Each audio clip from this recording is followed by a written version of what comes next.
Plus de 2000 coureurs inscrits. Le premier objectif des organisateurs était ainsi atteint avec ce nouveau record de participation.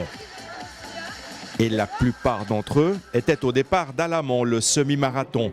L'épreuve reine remportée par Mohamed Boulama, son temps 1 heure, 11 minutes et 13 secondes. La course, elle était super bien, le parcours assez vallonné. Pour un entraînement, c'est top, il y a du montée, il y a de la descente. Je me suis fixé à faire 1h10 pour mon entraînement sur 21 km. Et puis j'ai fait 1h11, c'est les allures que je voulais. Puis je suis très content d'avoir gagné. Le record de la course féminine a été battu par Katie Williams. Elle a réussi à améliorer de moins d'1 seconde le temps de référence qui avait été établi en 2014 lors de la première édition par Magali Di Marco.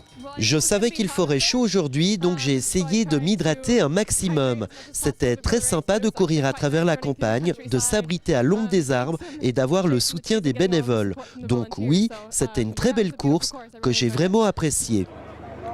La nouveauté introduite cette année, le parcours des 10 km, n'a pas encore séduit les participants. Ils étaient bien moins nombreux à s'élancer depuis Gland, mais cette catégorie est appelée à se développer ces prochaines années. Pour cette première édition, la victoire revient à Miguel Alueva. Il s'impose en 32 minutes et 14 secondes. La course, c'était une course plutôt tactique et un rythme soutenu et voilà. Et après, j'ai profité un peu qu'il y ait bien de la piste pour attendre les derniers kilomètres et d'essayer de courir un peu plus vite.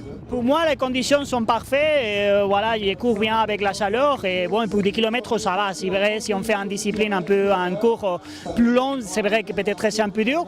Et les parcours, c'est joli, ça change un peu entre l'ombre et les paysages. Donc ouais, c'est cool, c'est bien. Alors que c'est maintenant le 4e. Enfin, chez les dames, Céline Monard a surclassé toutes ses concurrentes, reléguant à près de 2 minutes sa dauphine. C'était plus dur que ce que je pensais, j'avais entendu parler de dénivelé négatif. Bon, je pense que c'est sur le semi, mais sur le 10 km, il y a quelques jolies montées, enfin faux plats montants qui sont bien cassants pour le rythme. Mais c'est joli, puis j'ai pris du plaisir.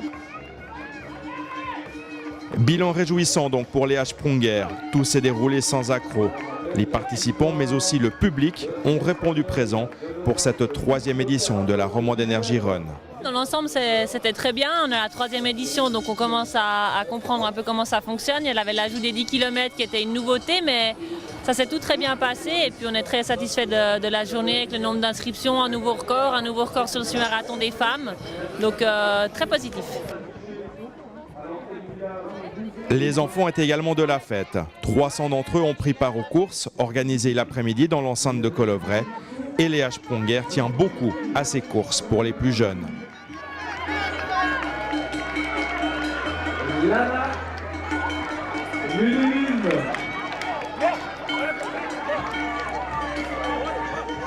Oui, pour moi, c'est très important. Les enfants, c'est le cœur c'est le futur.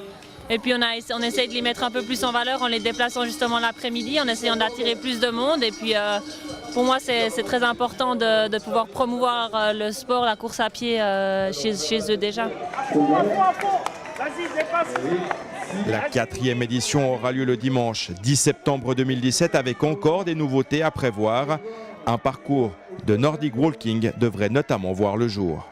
Il y a un certain Jacques Bizer qui s'occupera de vos athlètes, de vos enfants d'athlètes.